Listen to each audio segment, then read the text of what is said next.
Mr. Deputy Speaker, sir, I thank Mr. Alex Yam for rising in support of the bill and for his comments on the bill. As Mr. Alex Yam noted, most of the provisions of the bill serve to formalize practices which are already in place today. We had taken some time to learn from the experience in Marina Bay, the operating experience, the regulatory experience, before we decided to put together and codify all of these into the bill that we have today. Mr. Yam asked if the government has faced challenges constructing, maintaining and operating the Marina Bay CST.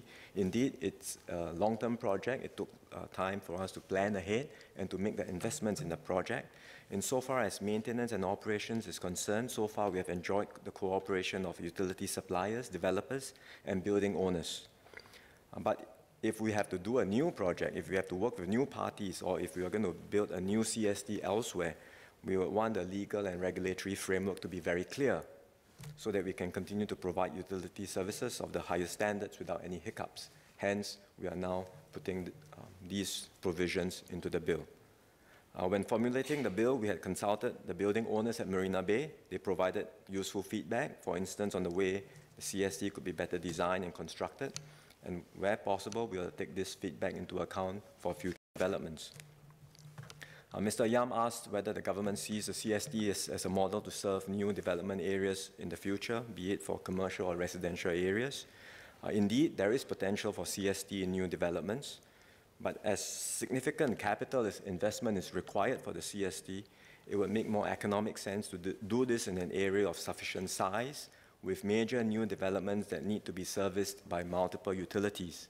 We can then bring together all the utility lines underground and then better optimize the use of space. Preliminarily, we see potential for CSTs in new developments like Jurong Lake District and Changi Airport Terminal 5, but more detailed studies will be needed to determine the cost benefits of such a project. Mr. Deputy Speaker, sir, I believe I've addressed the points raised by the member. I thank him for his support of the bill. As I mentioned earlier, this bill clarifies and enhances the government's regulatory practices to ensure the safe and efficient operation of common services tunnels in Singapore. Mr. Deputy Speaker, sir, I beg to move. The question is that the bill be now read a second time. As many as are of their opinion say aye. To the contrary say no. I think the ayes have it. The ayes have it. The Common Services Tunnels Bill. Minister, committee stage what day? Now, sir, I beg to move that Parliament will immediately resolve itself into a committee on the bill. The question is that Parliament will immediately resolve itself into a committee on the bill. As many as are of their opinion say aye. To the contrary say no. I think the ayes have it. The ayes have it.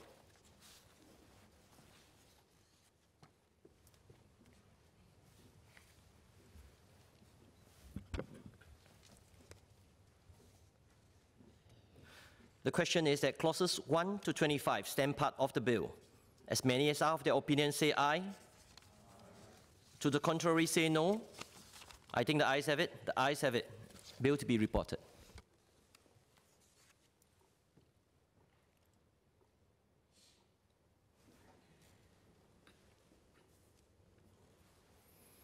Minister for National Development. Mr. Deputy Speaker, I beg to report that the bill has been considered in committee and agreed to without amendment.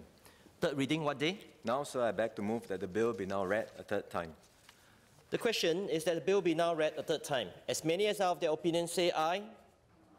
To the contrary say no. I think the ayes have it. The ayes have it.